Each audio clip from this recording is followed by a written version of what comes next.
Entre las páginas más dramáticas e instructivas de las Sagradas Escrituras se encuentra la narrativa épica de un hombre que poseía todas las cualidades necesarias para la grandeza pero que permitió que sus propios defectos lo llevaran a la ruina absoluta. Esta es la historia detallada del primer monarca de Israel, cuyo reinado representó un momento crucial en la transición del sistema de jueces a la monarquía, un cambio que marcaría para siempre el destino del pueblo elegido.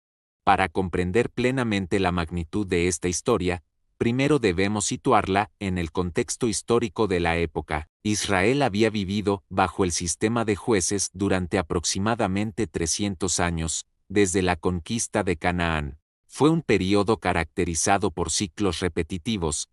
El pueblo se alejaba de Dios, sus enemigos lo oprimían, clamaba por liberación, Dios suscitaba un juez para salvarlo, experimentaba una paz temporal, y luego el ciclo comenzaba de nuevo. El último gran juez había sido Samuel, un hombre íntegro y un profeta respetado que había servido fielmente durante décadas. Sin embargo, sus hijos no siguieron su ejemplo de rectitud, lo que generó una crisis de liderazgo que allanó el camino para un cambio radical en la estructura gubernamental de Israel. El pueblo, al observar a las naciones vecinas con sus monarquías organizadas y ejércitos permanentes, comenzó a cuestionar si el sistema teocrático establecido por Dios era realmente el más eficaz. Esta tensión entre el deseo humano de seguridad tangible y la confianza en la providencia divina constituiría el telón de fondo de toda la narrativa de Saúl. Su historia no es un mero relato biográfico, sino un profundo estudio del liderazgo, el carácter, la obediencia y las inevitables consecuencias de nuestras decisiones fundamentales. El viaje que estamos a punto de explorar nos llevará a través de los altibajos de una vida que comenzó con una promesa extraordinaria y terminó en una tragedia evitable. Es una historia que resuena a través de los siglos porque aborda cuestiones universales de la naturaleza humana, el orgullo, el miedo, la envidia y nuestra constante lucha entre hacer lo correcto y lo que parece oportuno en el momento.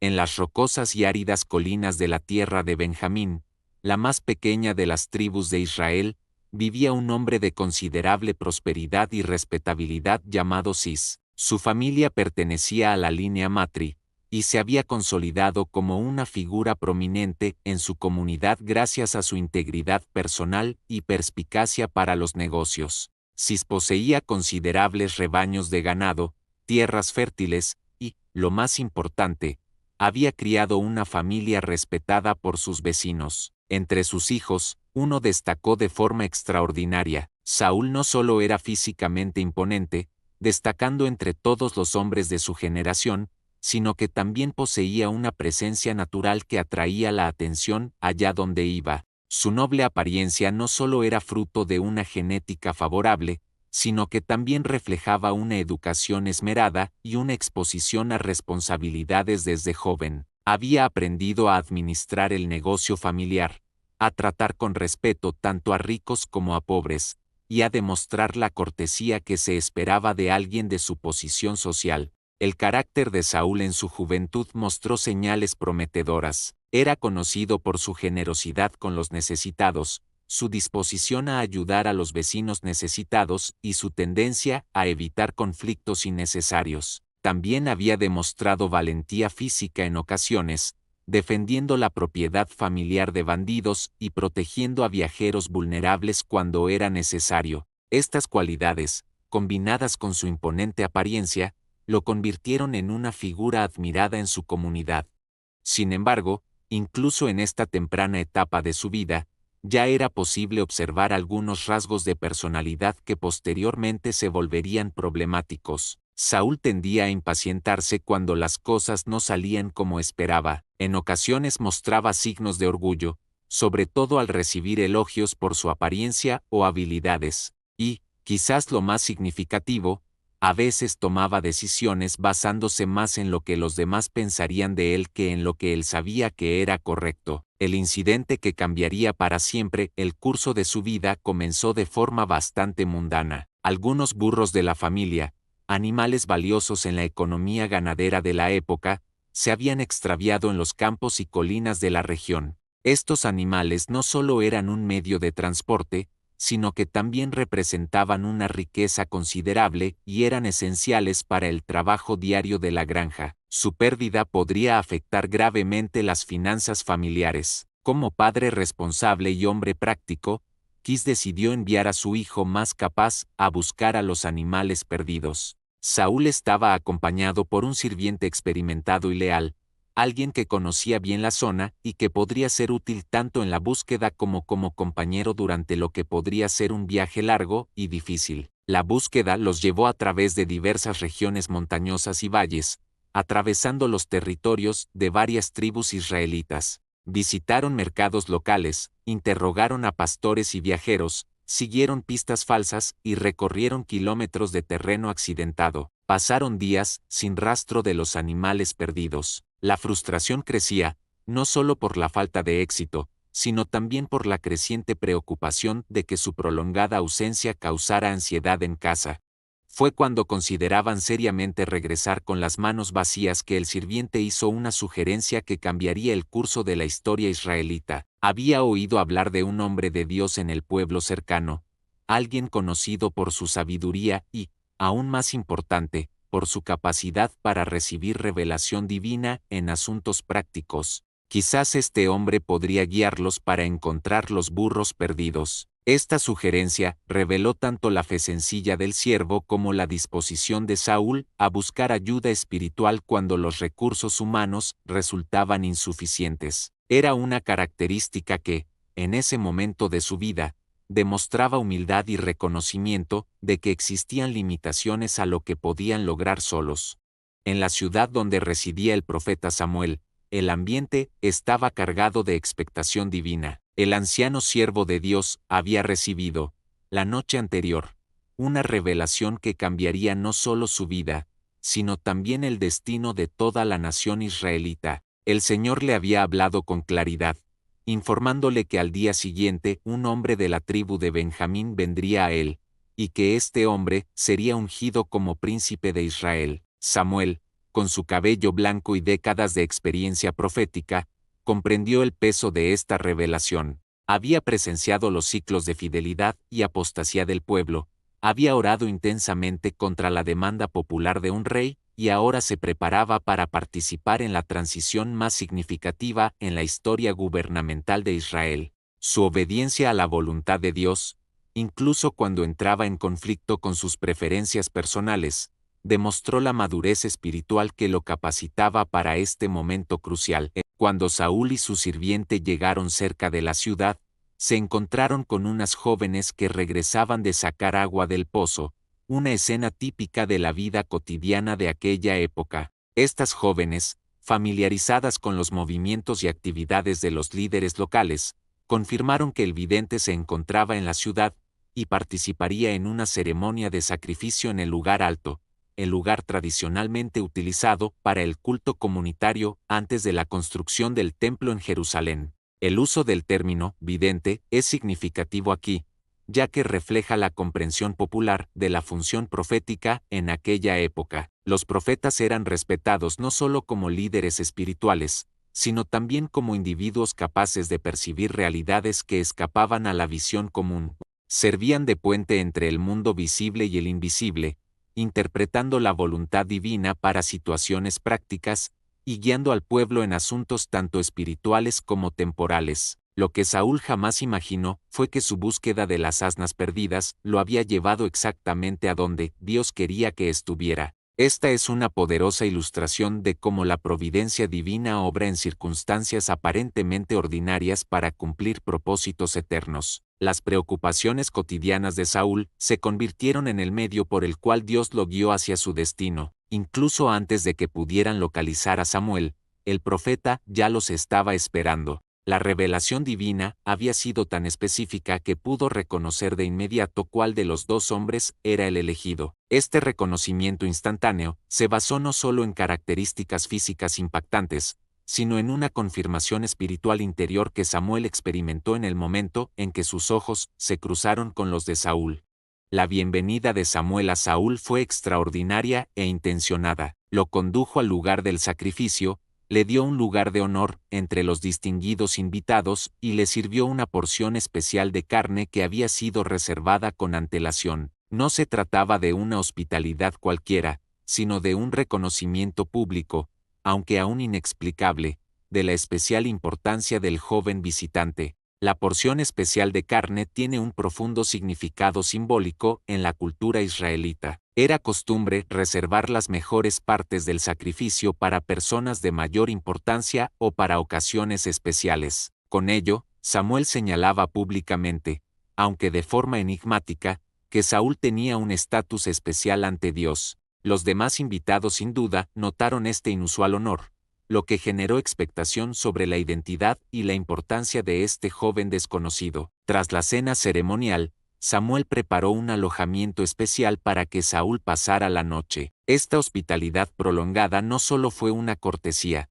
sino también una preparación necesaria para lo que sucedería a la mañana siguiente. El profeta sabía que necesitaba privacidad y tiempo suficiente para explicarle a Saúl la magnitud de lo que estaba a punto de ocurrir. Llegó la mañana con el típico amanecer de las tierras altas palestinas, y Samuel despertó a su invitado con la solemnidad propia de un momento tan histórico. Pidió que enviaran a su sirviente delante, creando la privacidad necesaria para la ceremonia más importante en la vida de Saúl hasta la fecha. En la cultura israelita, la unción con aceite era el rito mediante el cual se apartaba a las personas para un servicio especial ante Dios. Reyes, sacerdotes y profetas eran ungidos como símbolo de su divina elección para sus funciones. El aceite mismo representaba el Espíritu de Dios, y el acto de derramarlo sobre la cabeza simbolizaba la concesión de la autoridad divina y el empoderamiento para la obra asignada. Cuando Samuel derramó el aceite sobre la cabeza de Saúl, no estaba simplemente realizando un ritual, sino participando en un acto profético que establecía formalmente al primer rey de Israel. Las palabras que acompañaban la ceremonia eran precisas y cargadas de significado: el Señor te ha ungido príncipe sobre su heredad. El término príncipe Nahid en hebreo indicaba no solo autoridad real, sino también liderazgo divinamente designado, alguien que gobernaría como representante de Dios. Para confirmar la autenticidad de esta extraordinaria experiencia,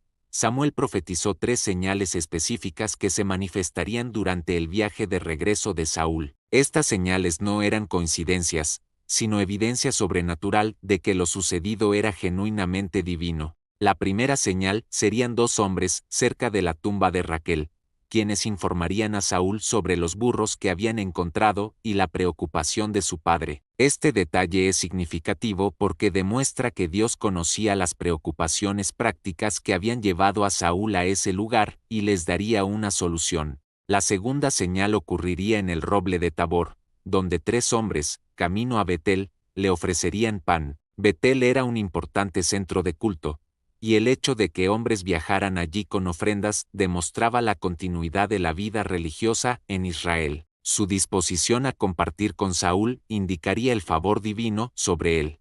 La tercera y más dramática señal ocurriría en Gibea, donde Saúl se encontraría con un grupo de profetas que descendían del lugar alto con instrumentos musicales, profetizando en éxtasis espiritual. En ese momento, el Espíritu del Señor descendería sobre él y se uniría a la profecía, transformándose en un nuevo hombre. Esta última señal es particularmente significativa porque representa el empoderamiento espiritual necesario para el liderazgo real. La transformación interior que experimentaría Saúl sería evidencia de que Dios no solo lo había elegido, sino que también lo había equipado sobrenaturalmente para las responsabilidades que enfrentaría. El viaje de Saúl a casa se convirtió en una serie de confirmaciones sobrenaturales que validaron inequívocamente la extraordinaria experiencia que había compartido con Samuel. Cada señal profetizada se cumplió con precisión milimétrica, no solo en sus detalles específicos, sino también en el momento y la secuencia previstos. El primer encuentro se desarrolló tal como Samuel había profetizado. Cerca del territorio de Benjamín, 2 hombres se acercaron a Saúl con noticias que revelaban un conocimiento sobrenatural de su situación. Le informaron que los burros que había buscado durante días habían sido encontrados, y que su padre Cis, inicialmente preocupado solo por los animales perdidos, ahora se preocupaba por el paradero de su hijo. Esta información era imposible de obtener por medios naturales. Los hombres no tenían forma de saber quién era Saúl, cuál era su misión ni cómo era la situación en su hogar. El hecho de que conocieran con precisión a su familia y sus circunstancias demostraba claramente la intervención divina, confirmando que el encuentro con Samuel había sido genuino. La continuación del viaje trajo la segunda señal en el roble de Tabor, un árbol significativo que servía como punto de referencia geográfica y posiblemente tenía significado religioso para las tribus de la región. 3 hombres, que llevaban ofrendas para el culto en Betel, se encontraron con Saúl y, sin que nadie se lo pidiera ni le explicara su necesidad, le ofrecieron 2 panes de sus escasas provisiones. Este gesto de generosidad espontánea fue notable, ya que los viajeros solían ser cautelosos con sus recursos durante los viajes largos, especialmente al llevar ofrendas destinadas a fines religiosos específicos. El hecho de que se sintieran obligados a compartir con Saúl indicaba una influencia divina en sus corazones, preparándolos para reconocer y bendecir al futuro rey de Israel. La tercera señal, la más dramática y transformadora, aguardaba a Saúl en Gibea. Esta ciudad, que más tarde se convertiría en su capital real, fue escenario de una experiencia espiritual que transformó radicalmente su naturaleza interior. Un grupo de profetas, que regresaban de sus actividades de adoración en el lugar alto, bajaban por el camino tocando instrumentos musicales tradicionales, arpas, panderetas, flautas y liras.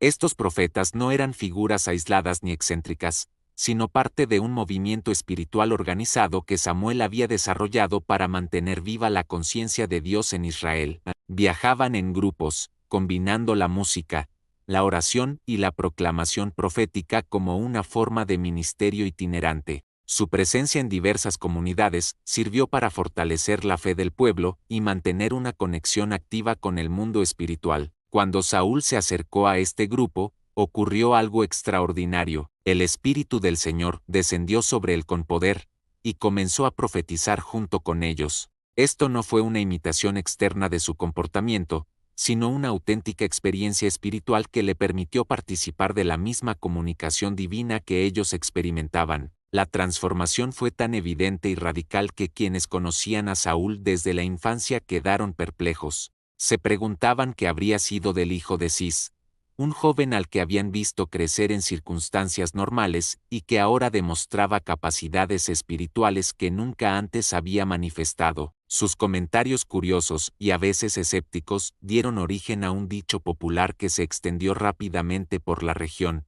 ¿está Saúl también entre los profetas? Esta expresión se convirtió en una forma de cuestionar los cambios drásticos en el comportamiento o las habilidades de alguien, especialmente cuando estos cambios parecían incompatibles con su historia personal previa. La experiencia profética de Saúl no fue temporal ni superficial. Samuel había profetizado que se transformaría en otro hombre, y esta transformación incluyó no solo habilidades espirituales temporales, sino cambios fundamentales en su perspectiva, confianza y comprensión de su identidad ante Dios. Cuando Saúl finalmente regresó a casa, su familia notó cambios en su comportamiento y actitud, aunque decidió mantener en secreto los detalles de su extraordinaria experiencia. Incluso cuando su tío, curioso por su encuentro con el famoso profeta Samuel, le preguntó directamente qué había sucedido, Saúl respondió con discreción, mencionando únicamente que habían encontrado los burros. La discreción inicial de Saúl demuestra varias cualidades admirables: humildad frente a una experiencia que podría haber inflado su ego, sabiduría, al no revelar prematuramente información que podría causar confusión o conflicto, y paciencia,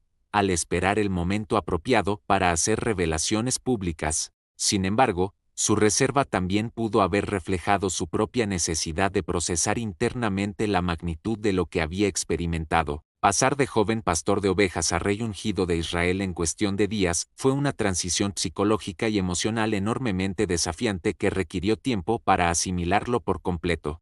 El clamor del pueblo israelita por un rey no era un fenómeno reciente, sino el resultado de décadas de creciente insatisfacción con el sistema de gobierno existente. Durante el período de los jueces, Israel había experimentado ciclos repetitivos de lealtad, apostasía, opresión, liberación y de nuevo lealtad.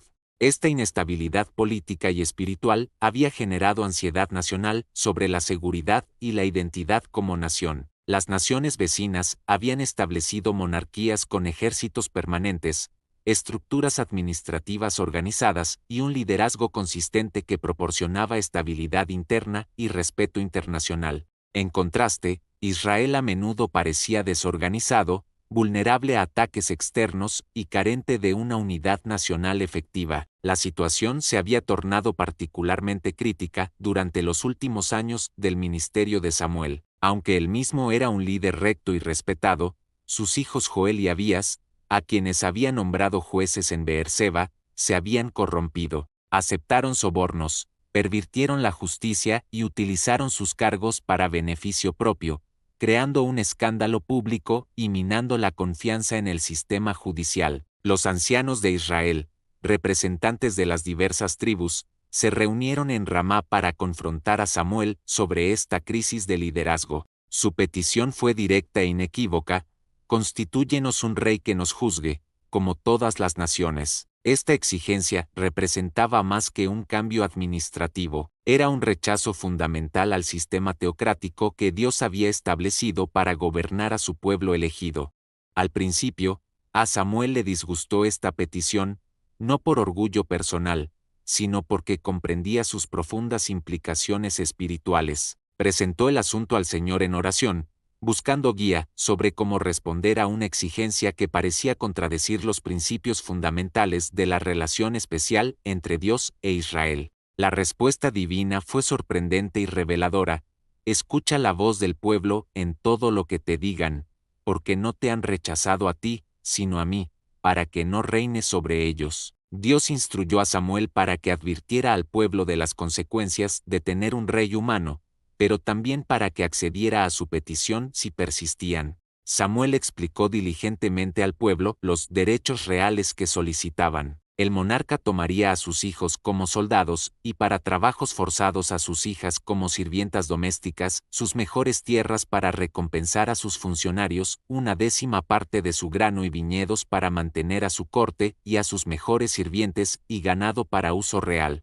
En esencia, intercambiarían la libertad teocrática por la seguridad monárquica. A pesar de estas claras advertencias, el pueblo persistió en su búsqueda: no sino que tendremos un rey sobre nosotros para que seamos como todas las naciones, y para que nuestro rey nos juzgue, salga delante de nosotros y pelee nuestras batallas. Su respuesta reveló no solo un deseo de seguridad militar, sino también una aspiración a la respetabilidad internacional y a una identidad nacional más convencional. Fue en este contexto de tensión nacional y transición histórica que Dios instruyó a Samuel a convocar a todas las tribus de Israel a Mizpa, ciudad que había servido como centro de importantes reuniones nacionales en el pasado. Este sería el lugar donde el rey elegido por Dios sería identificado públicamente y entronizado. La ceremonia en Mizpa se celebró con la solemnidad propia de un momento histórico de esta magnitud. Samuel comenzó recordando al pueblo la historia de su salvación divina, desde su liberación de Egipto hasta sus múltiples liberaciones de los opresores durante el período de los jueces. Su propósito era contextualizar la transición que estaba a punto de ocurrir dentro de la narrativa más amplia de la relación entre Dios e Israel. El método elegido para identificar al rey fue la lotería sagrada, probablemente mediante el Urim y Tumim o un proceso similar que garantizaba la guía divina en la selección. Este enfoque eliminó cualquier sospecha de favoritismo humano o manipulación política,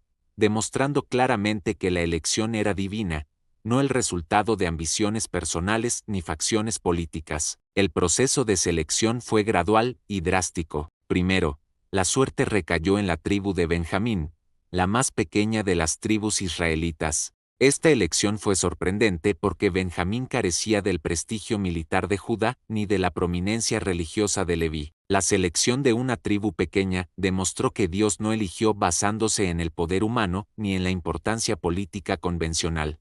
En Benjamín, la suerte apuntó a la familia de Matri, y finalmente recayó en Saúl, hijo de Cis. La progresión de lo general a lo específico generó una dramática anticipación y confirmó que la selección no fue aleatoria, sino divinamente dirigida con precisión milimétrica. Sin embargo, cuando llegó el momento de presentar al rey elegido al pueblo, Saúl no estaba presente en la asamblea. Esta ausencia fue problemática y embarazosa, creando un momento de confusión y ansiedad entre los israelitas reunidos. Al preguntarle al Señor, se reveló que estaba escondido entre el bagaje. La decisión de Saúl de ocultarse puede interpretarse de muchas maneras. Podría representar genuina humildad ante la magnitud de la responsabilidad que enfrentaría, una comprensible ansiedad por asumir el liderazgo de toda una nación, o quizás reticencia a aceptar un rol que no había buscado activamente. Independientemente de la motivación específica, su ausencia creó un drama adicional en el momento de su presentación pública. Cuando lo encontraron y lo llevaron a la congregación, el impacto visual fue inmediato e impresionante. Saúl se alzaba sobre todos los presentes. Su imponente estatura coincidía con las expectativas populares sobre la apariencia de un rey. Samuel aprovechó el momento para proclamar formalmente: ¿Ves a quién ha elegido el Señor? Porque no hay otro como él en todo el pueblo.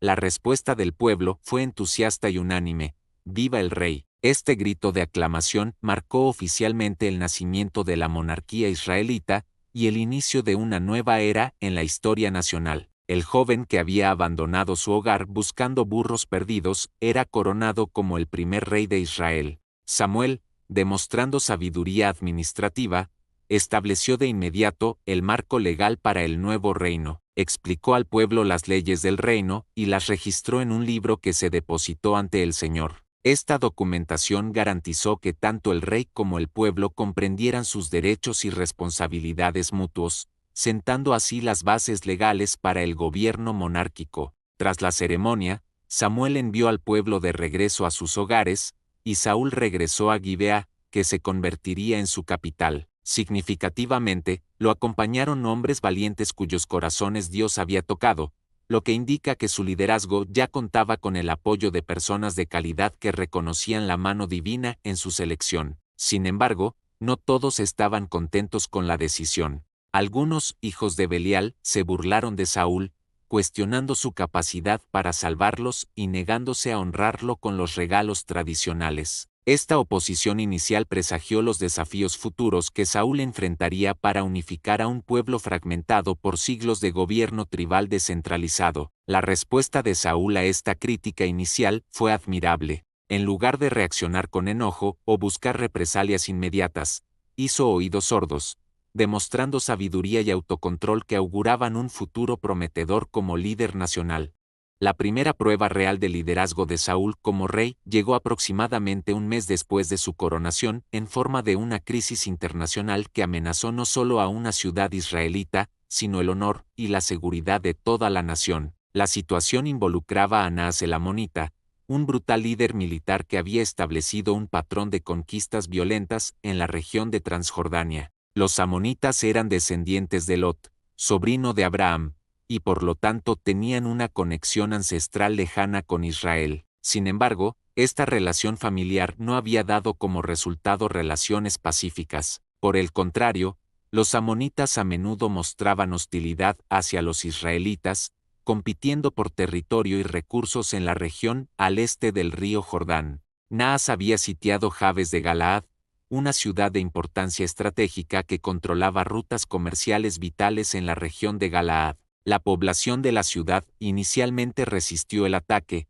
pero tras semanas de asedio, sus provisiones escaseaban y su situación militar se tornaba desesperada. En lugar de simplemente conquistar la ciudad por la fuerza, Naas ofreció condiciones tan tentadoras como humillantes. Aceptaría un pacto con los habitantes, permitiéndoles conservar sus vidas y propiedades, pero con una condición impactante: les arrancaría el ojo derecho a todos los habitantes de la ciudad. Este requisito era a la vez calculadamente cruel y estratégico. En la guerra antigua, los soldados usaban escudos con la mano izquierda para proteger el lado izquierdo del cuerpo, incluido el ojo izquierdo. El ojo derecho era crucial para apuntar las armas y evaluar los movimientos del enemigo. Extirpar el ojo derecho de cada hombre dejaría a la ciudad militarmente inservible, además de servir como una advertencia aterradora para otras comunidades que consideraran la resistencia a los amonitas.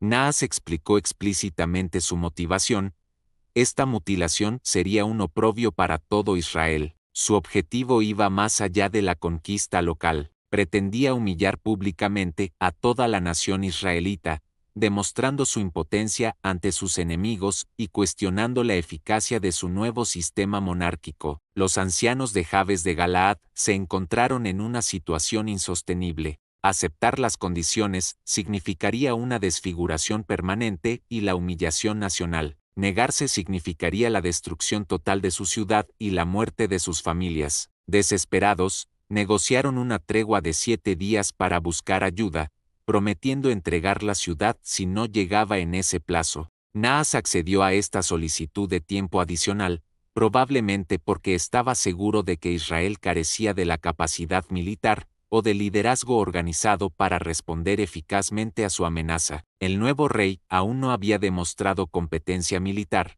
y el país aún se estaba adaptando a la transición del liderazgo tribal a la autoridad monárquica centralizada. Mensajeros de Jabes de Galaad viajaron urgentemente por todo el territorio israelita, llevando noticias de la crisis a diversas comunidades. El reinado de Saúl parecía inicialmente prometedor. Se había ganado el respeto del pueblo y había demostrado un liderazgo eficaz en la guerra contra los amonitas. Sin embargo, pronto enfrentaría una prueba que revelaría su impaciencia y su tendencia a la desobediencia. Los filisteos, enemigos históricos de Israel, reunieron un ejército abrumador para librar una guerra contra los hebreos. Contaban con miles de carros, jinetes y una infantería aparentemente incontable. Ante esta terrible amenaza, muchos israelitas, aterrorizados, huyeron, ocultándose en cuevas, pozos y cisternas. Saúl permaneció en Gilgal, esperando a Samuel, pues el profeta le había ordenado esperar 7 días antes de ofrecer un sacrificio al Señor. Este acto no era meramente ceremonial, sino que representaba la dependencia de Israel en Dios para la victoria. Sin embargo, a medida que pasaban los días sin que Samuel llegara, la ansiedad de Saúl se intensificaba. Sus soldados comenzaron a desertar, y temiendo una pérdida total, tomó una decisión precipitada. Sin ser sacerdote y sin permiso divino, ofreció el sacrificio él mismo. En cuanto terminó el ritual, llegó Samuel. Al ver al rey ante el altar, el profeta le preguntó con firmeza qué había hecho. Saúl intentó justificarse, alegando que el pueblo huía, que los filisteos estaban a punto de atacar y que él había decidido buscar la ayuda del Señor. Pero Samuel no aceptó la excusa. El profeta declaró que Saúl había cometido un gran error. Si hubiera obedecido, el Señor habría confirmado su reinado para siempre, pero ahora su reino no duraría, pues el Señor ya había elegido a un hombre conforme a su corazón para ser líder de Israel. Esta reprimenda fue severa y decisiva. Saúl pudo haber confiado en Dios y esperado la llegada del profeta, pero optó por actuar según su propia lógica y temor. Este acto de desobediencia reveló su falta de confianza en Dios y su tendencia a buscar soluciones humanas en lugar de seguir la guía celestial. La victoria de Jonatán tras la partida de Samuel. Saúl contó a sus hombres y se dio cuenta de que solo quedaban 600 soldados. Además, Israel se encontraba en una situación crítica, pues los filisteos controlaban la producción de armas y no permitían que los hebreos tuvieran herreros. Solo Saúl y su hijo Jonatán poseían espadas. Mientras Saúl dudaba, su hijo tomó una decisión audaz. Sin decírselo a su padre, llamó a su escudero y le propuso un plan arriesgado: irían a la guarnición filistea, confiando en que el Señor los ayudaría, pues para él no hay diferencia entre salvarse con muchos o con pocos. Jonatán confiaba plenamente en que Dios podía conceder la victoria, incluso con menos fuerzas. Su leal escudero respondió de inmediato que lo seguiría en cualquier decisión. Los dos subieron por un empinado desfiladero hasta llegar al puesto de avanzada filisteo. Al ser descubiertos, los soldados enemigos se burlaron de ellos, diciendo que les darían una lección a aquellos hebreos. Pero Jonatán interpretó esto como una señal divina. Con una valentía extraordinaria, él y su escudero atacaron el puesto de avanzada y eliminaron a unos 20 enemigos en una pequeña extensión de terreno. Esto desató el pánico generalizado en el campamento filisteo. Los centinelas de Saúl notaron una gran conmoción entre los filisteos, quienes estaban en completo desorden, atacándose entre sí. Saúl ordenó un recuento de sus soldados y notó que Jonatán y su escudero habían desaparecido. Decidido a actuar de inmediato, ordenó al ejército avanzar contra el enemigo. El ataque fue un éxito. Los hebreos que habían desertado o se habían escondido se unieron a la batalla, y el ejército filisteo se retiró en retirada. En medio de esta victoria, Saúl cometió otro grave error.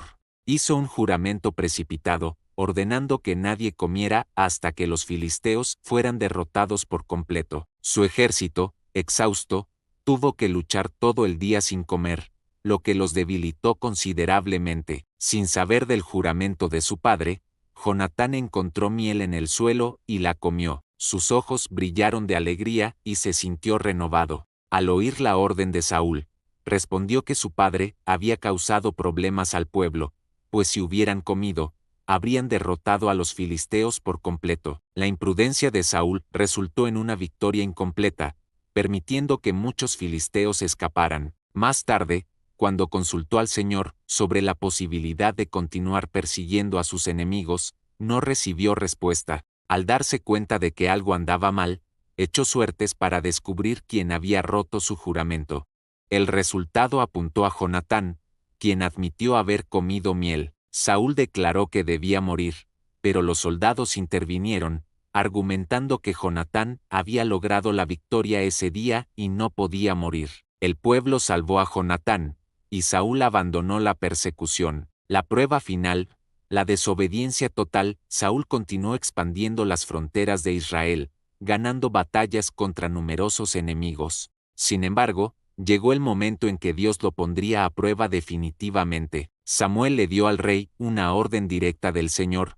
Debía destruir completamente a los amalecitas, sin perdonar a nadie y exterminando incluso a su ganado. Esta sentencia fue un juicio divino sobre un pueblo que históricamente había oprimido a Israel desde el éxodo de Egipto. Saúl reunió a su ejército y marchó contra los amalecitas, logrando una victoria aplastante. Sin embargo, en lugar de obedecer completamente la orden divina, él y sus soldados perdonaron la vida al rey Agag y se quedaron con los mejores animales. Justificaron a estos animales diciendo que podían ofrecerse como sacrificios al Señor, pero en realidad, buscaban sus propios intereses. Esta decisión demostró que Saúl valoraba su propia lógica más que la obediencia incondicional a Dios. Esa noche, el Señor habló con Samuel, expresando su pesar por haber nombrado rey a Saúl, pues había desobedecido y no había seguido las órdenes de Dios. El profeta pasó la noche clamando a Dios, angustiado por la situación. Por la mañana, salió a encontrarse con Saúl, pero recibió noticias inquietantes. El rey había erigido un monumento en su honor, demostrando arrogancia en lugar de humildad. Al ver a Samuel, Saúl lo saludó con entusiasmo, afirmando que había cumplido el mandato del Señor. Samuel no se dejó engañar y se preguntó por qué ahora podía oír el balido de las ovejas y el mugido de los bueyes. Saúl intentó justificarse, alegando que el pueblo había reservado los mejores animales para el sacrificio, pero Samuel lo interrumpió severamente, declarando que la obediencia es mejor que el sacrificio. Ante esta reprimenda, Saúl finalmente confesó su pecado, pues había temido al pueblo y obedecido su voz. Sin embargo, las consecuencias ya estaban determinadas. Samuel declaró que el Señor le había arrebatado el reino de Israel a Saúl y se lo había dado a alguien superior a él. La partida del Espíritu Divino. Después de este episodio, Samuel nunca volvió a ver a Saúl, aunque lo lloró profundamente. El rey permanecería en el trono durante años, pero desde ese día, Dios ya no estaba con él. El Espíritu del Señor se apartó, y un espíritu atormentador lo afligió. Su mente se volvió inquieta, su estado de ánimo oscilaba entre la ira y la desesperación, y perdió la paz que antes poseía. Sus sirvientes notaron el cambio y sugirieron buscar un músico experto para calmarlo durante sus ataques de angustia. Entonces mencionaron a un joven pastor llamado David, hijo de Jesé, quien era un excelente músico, valiente, sabio en sus palabras, y, lo más importante, el Señor estaba con él. Tenemos un video sobre el rey David aquí en el canal. Saúl aceptó la sugerencia y envió mensajeros para pedirle a Jesé que enviara a su hijo. David llegó a la corte real sin que nadie supiera que Samuel ya lo había ungido en secreto como el próximo rey de Israel. Desde su primer encuentro, Saúl le tomó simpatía y lo nombró su escudero. Siempre que el espíritu maligno atormentaba al rey, David tocaba el arpa y Saúl se calmaba, recuperando temporalmente la paz. El enfrentamiento con Goliat, las tensiones entre Israel y los filisteos persistieron. Esta vez, el enemigo lanzó un desafío humillante mediante un guerrero gigante llamado Goliat, quien apareció en el campo de batalla retando a duelo a cualquier israelita. Si alguien lo derrotaba, los filisteos se convertirían en esclavos de Israel, pero si él ganaba, los israelitas serían esclavizados. Durante 40 días, Goliat apareció cada mañana y cada tarde, provocando al ejército de Saúl, pero nadie se atrevió a enfrentarlo, ni siquiera el propio rey. Mientras tanto, David seguía pastoreando las ovejas de su padre, viajando entre Belén y la corte real. Un día, Jesé le pidió a David que llevara comida a sus hermanos en el campo de batalla. Al llegar al campamento, oyó las burlas de Goliat y se indignó. Preguntó a los soldados quién era ese filisteo incircunciso para desafiar al ejército del Dios viviente. Su audacia llamó la atención y pronto llegó a oídos de Saúl, quien lo mandó llamar. David declaró con seguridad que lucharía contra el filisteo. Saúl, al ver al joven, expresó incredulidad, diciendo que él era solo un niño, mientras que Goliat era un guerrero experimentado. David respondió con firmeza, relatando cómo se había enfrentado a leones y osos mientras protegía las ovejas de su padre. Declaró que el Señor que lo había librado de estas bestias también lo libraría de este filisteo. Ante una fe tan inquebrantable, Saúl le permitió ir a pelear. La victoria inesperada, el rey le ofreció su armadura, pero David apenas podía moverse con ella y decidió quitársela. En lugar de armas pesadas, solo tomó su bastón, 5 piedras lisas de un arroyo y su honda. Con eso, caminó hacia Goliat mientras todos observaban expectantes.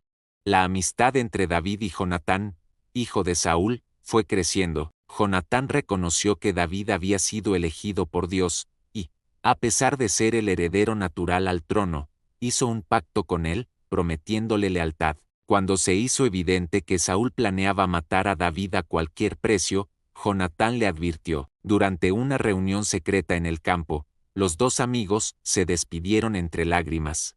Jonatán prometió proteger a David y ayudarlo siempre que fuera posible. Esa noche, David huyó y se convirtió en un hombre perseguido. Saúl envió soldados para capturarlo en su propia casa, pero Mical lo ayudó a escapar por la ventana. David corrió hacia Samuel en busca de refugio, pero Saúl continuó su persecución implacable. El rey de Israel estaba obsesionado con destruir a quien una vez le había servido fielmente. Desde ese momento, David se convirtió en un fugitivo, vagando por tierras extranjeras y viviendo en cuevas. Incluso cuando fue perseguido injustamente, David se negó a alzar la mano contra el rey. Comprendió que Saúl había sido ungido por Dios y que no le correspondía apresurar su caída. Este principio se puso a prueba cuando Saúl entró en una cueva donde David se escondía. Sus soldados lo instaron a matar al rey, pero él se negó, cortando solo un trozo del borde del manto real. Tras la partida de Saúl,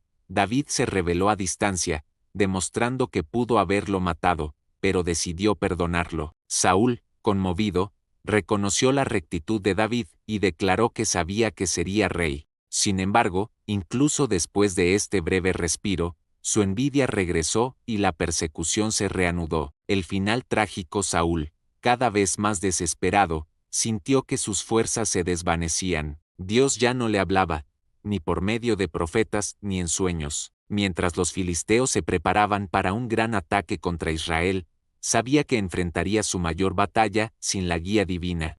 En su desesperación, tomó una medida extrema. Él, quien había desterrado a los médiums y nigromantes de la tierra, se disfrazó y buscó a una hechicera en Endor, pidiéndole que invocara el espíritu de Samuel. Cuando el profeta apareció, Saúl lamentó que Dios lo hubiera abandonado y preguntó qué debía hacer.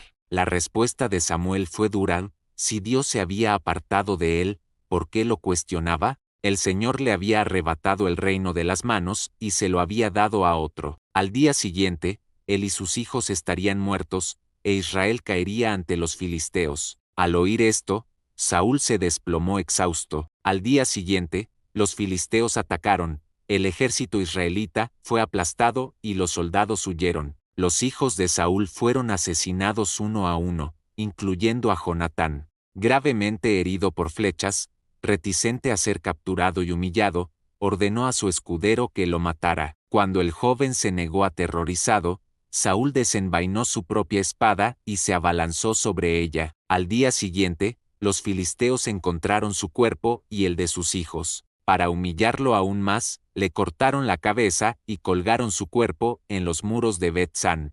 Pero los valientes de Jabes Galaad, los mismos a quienes había salvado años antes, marcharon durante la noche, recuperaron los cuerpos, los quemaron y enterraron los huesos, guardando luto durante 7 días. El legado y las lecciones. La muerte de Saúl marcó el fin de una era en la historia de Israel. El rey que comenzó con promesas y victorias terminó en la desesperación y la tragedia. Su legado se vio empañado por decisiones impulsivas, desobediencia e incapacidad para confiar plenamente en Dios. Cuando David se enteró de la muerte de Saúl, no celebró la caída de su perseguidor.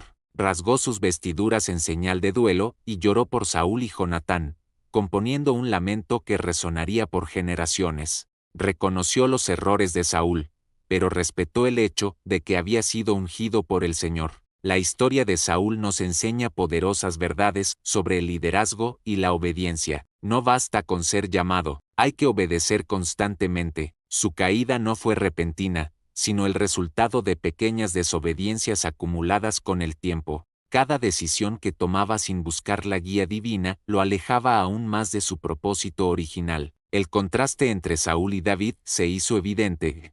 Mientras que Saúl fue rechazado por desobediencia, David fue elegido por su devoción a Dios. Saúl gobernó por miedo e impulsividad, mientras que David gobernaría con fe y valentía. La diferencia no residía en las circunstancias que enfrentaron, sino en cómo respondieron a esos desafíos. La historia de Saúl sirve como una advertencia constante sobre las consecuencias de la desobediencia y la autosuficiencia. Tuvo todas las oportunidades para ser un gran rey, pero sus propias decisiones determinaron su destino. Su historia no es solo un relato histórico, sino una reflexión sobre el carácter, el liderazgo y la relación con Dios. El primer rey de Israel nos recuerda que la posición y la unción divinas no garantizan el éxito permanente. La obediencia y la humildad constantes son esenciales para conservar el favor divino. Cuando priorizamos nuestra propia sabiduría por encima de la guía celestial, inevitablemente enfrentamos consecuencias devastadoras. Su vida también demuestra que nunca es tarde para reconocer los errores y buscar un cambio genuino. Aunque Saúl mostró arrepentimiento en ocasiones, no logró romper los patrones de conducta que lo llevaron a su caída final. La verdadera transformación requiere no solo reconocer las faltas, sino también un cambio constante de actitud y acción. La historia sigue vigente hoy, recordándonos que debemos examinar nuestras motivaciones, buscar la guía divina en todas nuestras decisiones y mantener la humildad independientemente de nuestra posición o éxito. El legado que dejamos no depende de cómo comenzamos nuestro camino, sino de cómo lo llevamos a cabo con constancia hasta el final. Suscríbete al canal ahora mismo, activa las notificaciones para no perderte ningún contenido transformador, y continúa con nosotros en esta jornada de descubrimiento de las historias más impactantes y relevantes de las Sagradas Escrituras. Deja un comentario compartiendo cómo la historia de Saúl impactó tu vida, o cuéntanos sobre alguien que conoces que necesita escuchar este mensaje. Vamos juntos a difundir este mensaje de esperanza y redención al mayor número posible de personas. Recuerda siempre, no importa qué tan perdido te sientas, Jesús vino específicamente a buscar y salvar exactamente a personas como tú. Tu encuentro transformador está al alcance, y tu nueva vida puede comenzar hoy mismo.